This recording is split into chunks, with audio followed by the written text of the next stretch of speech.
صفحة دروس.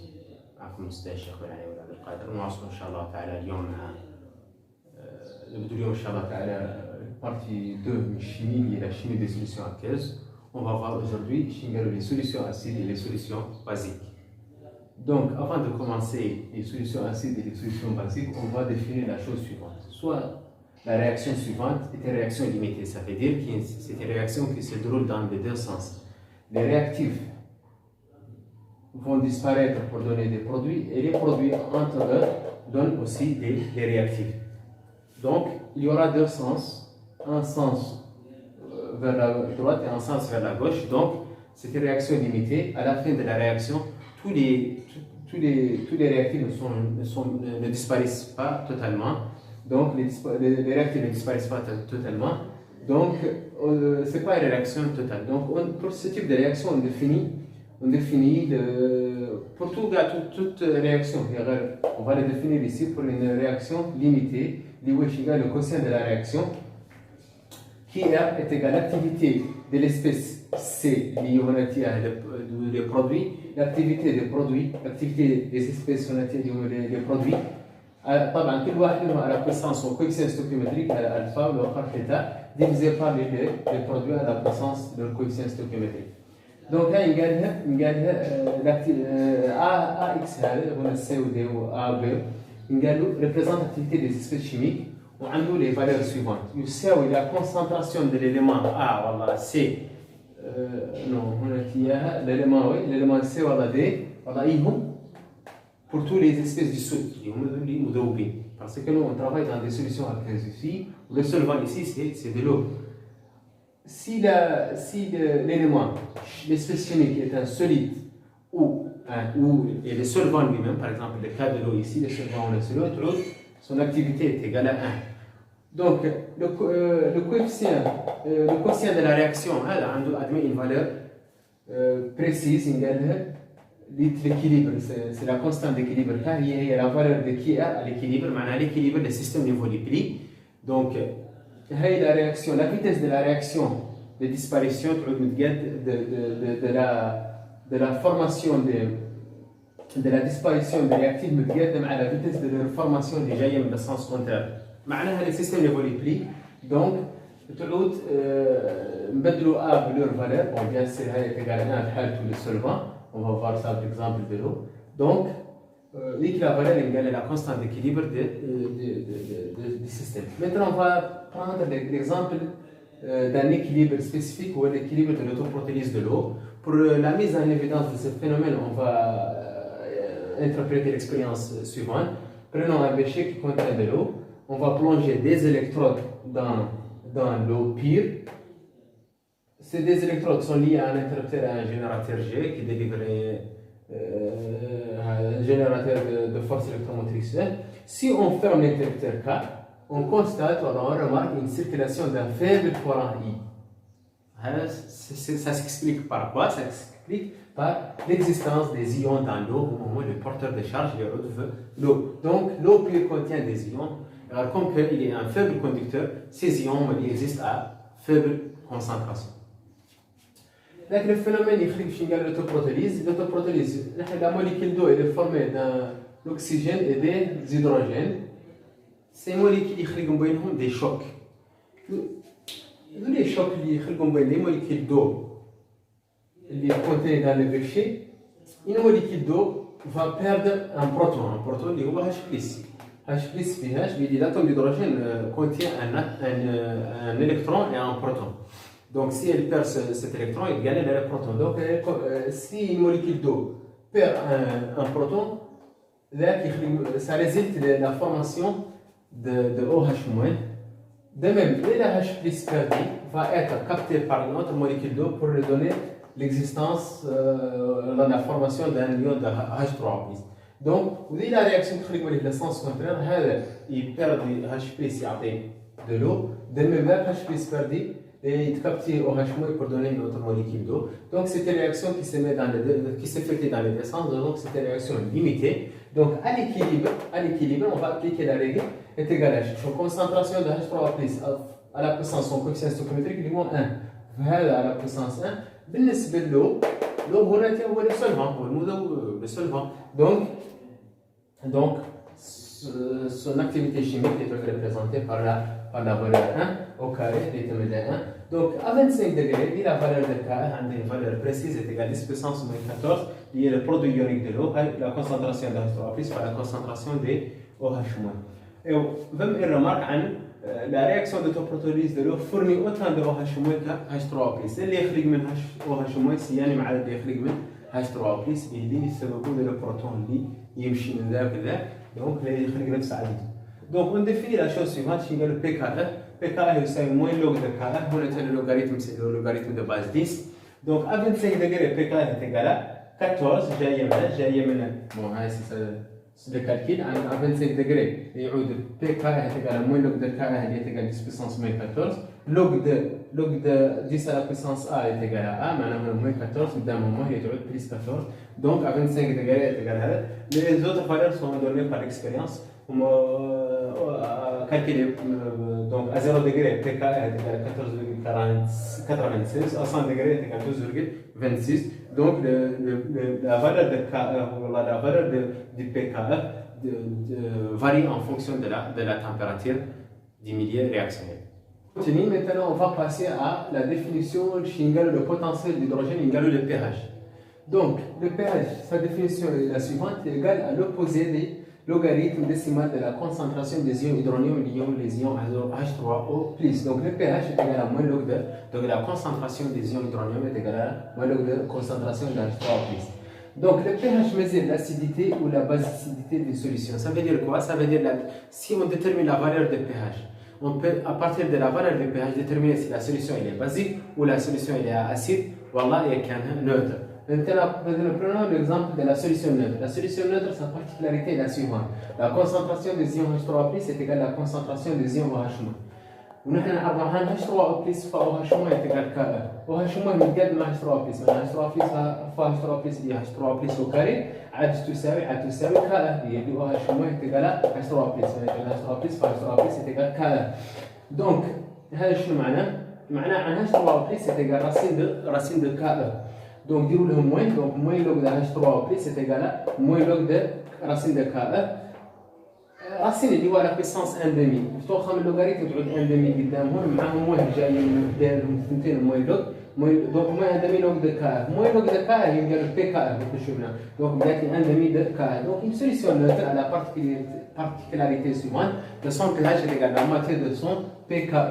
À 25 degrés, بما ان pKe est égal à 14, et 14 divisé par 2, donc le pH est égal à 7, donc une solution neutre à 25 degrés, son pH est égal à 7. Maintenant, passons à une solution acide. Une solution acide admet la particularité suivante, la concentration des ions H3+ est supérieure à la concentration des ions OH-.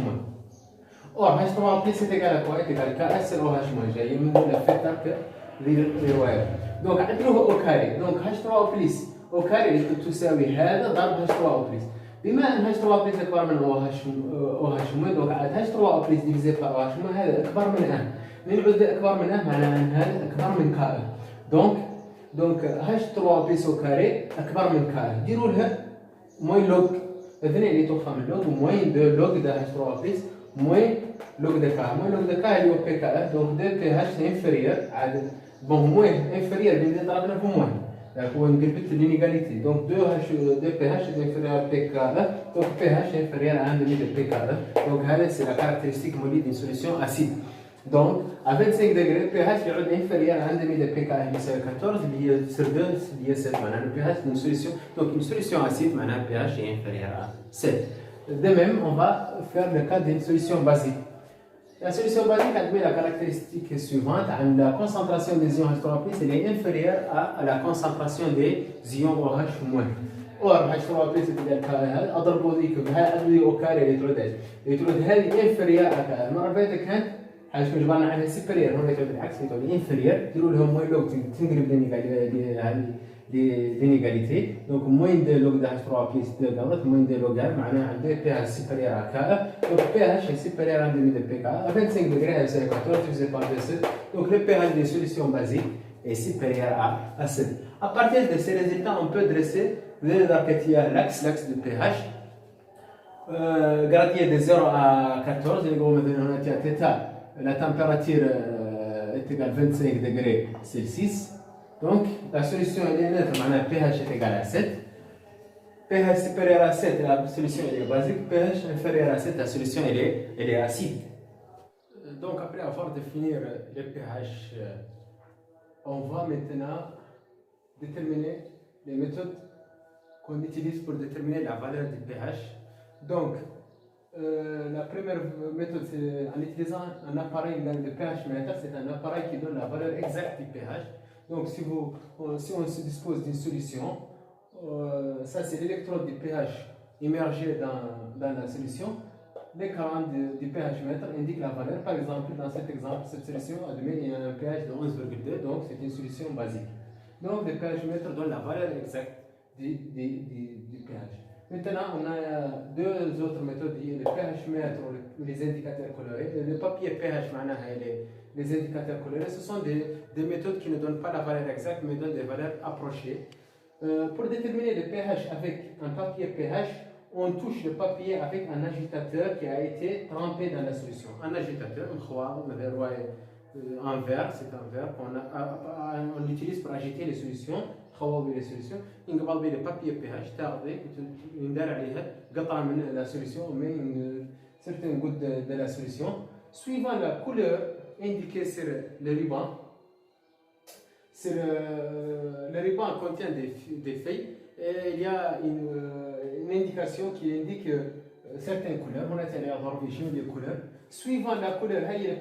Le papier pH درنا عليه un agitateur. La couleur a changé. Par exemple, dans cet exemple, la couleur correspond à la valeur approchée de 3. Ça veut dire que le pH de cette solution testé est à peu près égal à 3. Donc, il y a les couleurs. Bon, je n'ai pas plusieurs couleurs. Il y a une couleur différente. Donc, suivant la couleur qui sera sur le papier pH, on peut déterminer une valeur approchée du pH. Premièrement, notre méthode de les indicateurs colorés, ce sont des substances chimiques dont la couleur dépend du pH. Ce sont des substances qu'on va mettre certaines gouttes dans une solution. On dit certaines gouttes dans un indicateur coloré. Suivant la couleur, quand la solution acide ou basique, où ça donne une valeur approchée. Donc, premier exemple, le bleu de bromothymol, le BBT. Le BBT, nous avons une solution incolore, on dirait quelques gouttes de bleu de bromothymol. Suivant le pH de la solution, on peut avoir trois couleurs. Nous avons le pH compris entre 0 et 6, la couleur jaune. Nous avons 6 à 7, les gouttes vertes. Ou à partir de 7, les gouttes 7 jusqu'à 14, le bleu. Donc, c'est le bleu de bromothymol. On a la fleur de 0 à 8,2, elle est incolore, mais on a l'eau. من 8,2 jusqu'à 10 تعود روز وراك تعود فيوري دونك مولي لا فيروفتانين c'est un indicateur coloré qu'on utilise pour déterminer quand la solution est basique اللي هو يشتغل sa zone de virage دائما عند les solutions basiques. عندنا اليانتين يعود روج entre 0 و 3,1 يعود اورانج عند 3,1 pH بين 3,1 و 4,4 وبين 4,4 jusqu'à 14 يعود jaunâtre. Donc, les trois méthodes, ce sont les méthodes utilisées pour déterminer la valeur du pH. Une valeur approchée ou une valeur exacte du pH. Donc, on continue. Maintenant, on va voir les lois de conservation. La première loi de conservation est l'électroneutralité. Je dis l'électroneutralité, que la somme des charges positives des cations compense exactement les charges négatives des anions. Une solution électriquement neutre, معناها هذا فيها من les charges positives متقاد مع فيها من les charges négatives positive زائد négative يعودوا متقادين اللي يعطيها égal 0 donc la charge totale est égale 0 تكتب دي الشكل somme des concentrations des cations كل cation ينضرب le nombre de charges ou la somme des anions كل واحد منهم يضرب son nombre de charges. On va voir ça dans l'exemple suivant. Prenons l'exemple d'une solution de chlorure de sodium اللي هو NaCl الملح العادي ملح الطعام. Donc NaCl يعطينا des ions Na+ و Cl- وهي l'autoprotolyse اللي يخرج في الماء. Donc les ions présents هنا تشوفوا Na+ و H3+ و H- Cl-.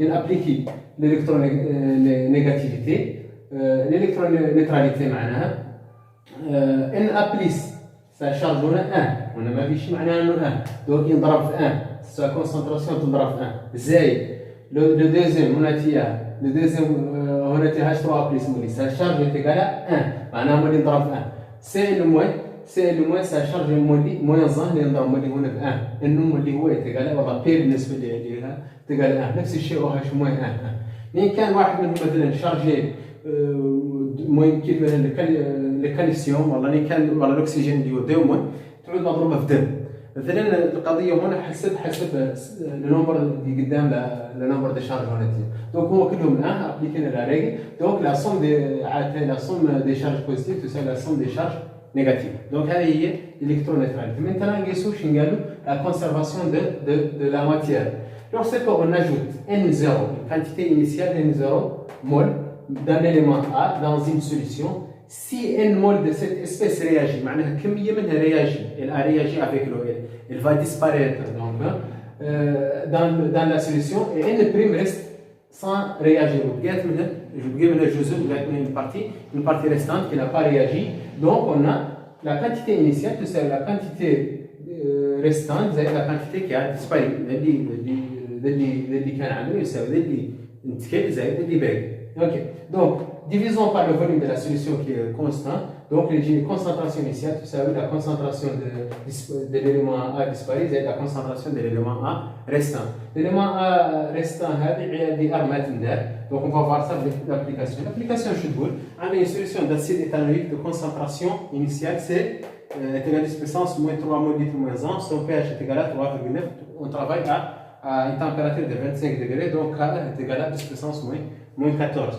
Donc, calculer les concentrations de toutes les espèces chimiques qui sont dans la solution. Donc, il y a l'équation de dissociation de l'acide éthanoïque dans l'eau. Donc, l'acide éthanoïque dans l'eau, il y a l'ion CH3CO- plus H3+, وهي le taux protolyse de l'eau. Les espèces chimiques présentes عندنا الماء l'eau وعندنا H3+, OH-, CH3CO-, CH3COH restant. Donc on va regarder si c'est la quantité restante, l'intrudit est égal à 0, معناها la dissociation de cet acide est totale. Si l'intrudit بقى منه شيء معناها انه n'est pas total. Donc on va voir مازال يعاونك شنو قال la définition d'un acide fort, la définition d'un acide faible ونفس الشيء base forte et base faible. Donc نحن بريميرمون بالنسبه لكالكيل دو H3+, عندي pH est égal à moins log de H3+, معناها H3+, la concentration de H3+ est égale à 10 puissance moins pH, اللي هي 10 puissance moins 3,9, la calculatrice تجبرها à peu près est égale à 1,26 10 puissance moins 4 mol litre moins 1. Donc on a déterminé la concentration des ions hydronium, l'ion H3+. Maintenant les ions OH-, عندنا OH- est égal à K sur H3+, اللي K يساوي H3+ fois concentration de H-, à 25 degrés, K est égal à 10 puissance moins 14 divisé par la concentration de H3+, تنجبر عن OH- est égal à 7,9 10 puissance moins 11 mol litre moins 1. نلاحظوا عن هاي 10 puissance moins 11 الاخرى 10 puissance moins 4 معناها بينهم فرق شاسع وهذه كبر حتى من هاي. Donc on peut négliger les ions OH- sont très négligeables par rapport à la concentration des ions OH- elle est très négligeable par rapport à la concentration des ions H3+. Maintenant, je vais passer à l'électroneutralité. طبقنا هنا قاعدة رائعة تطبيقها هون يطبقوا نفس الشيء هون. On est H3+ toujours bien نضرب له واحد donc 1 اللي OH- نفس الشيء نضرب واحد وهذا واحد ما عنده مشكلة. donc les N و P هنا كلهم تساوي واحد. donc غير هاي قلنا عنه نيجليجابل معناتها بان على كونسنتراسيون دي زيون H3+ اللي هي لا كونسنتراسيون دو CH3CO- معناها انه égal 1,26 10 puissance moins 4 ودي قاعده عليها. Maintenant on va appliquer la conservation de la matière liage initiale est égal à disparu plus restant. Donc concentration de l'acide initial تساوي la concentration de l'acide restant زائد la concentration de l'acide disparu. La concentration de l'acide disparu voilà le nombre de moles de l'acide disparu راعي هذا كتير ديسباري من divisé par son coefficient stoichiométrique 1 يساوي فورمي من هذا divisé par son coefficient stoichiométrique 1 معناها هذا اللي ديسباري من ذا اللي هو اللي فورمي من ذا. دونك عاد نقدر نعوض ديسباري هنا باش بلا كونسنتراسيون فورمي دو CH3CO-. دونك وهذا معناه هذا هو سي. دونك عاد هذا ناقص هذا يساوي لي ريستان. دونك سي موين ديسباري اللي هو عاد يساوي 10 بويسونس موين 3 اللي هي لا كونسنتراسيون دو لاسيد موين كونسنتراسيون دو ديسباري اللي هو سي اتش 3 سي او موين بدنا نحسبها هنا كنا سي اتش 3 بليس في النهايه نجبر عندنا كونسنتراسيون ريستانت ار نقدر نديرها قد ما نديرها هاي ريستانت تماثل داير سي لا ميم شوز دونك لا كونسنتراسيون ريستانت اللي بقى من لاسيد كي n'a pas réagi est égal à 8,74 puissance moins 3 moins litre moins 1. Donc à la fin de cette séance, j'espère أنها كانت مفيدة لكم. إلى لقاء قريب، أتمنى لكم التوفيق والنجاح. مرحبا بكم. سلام.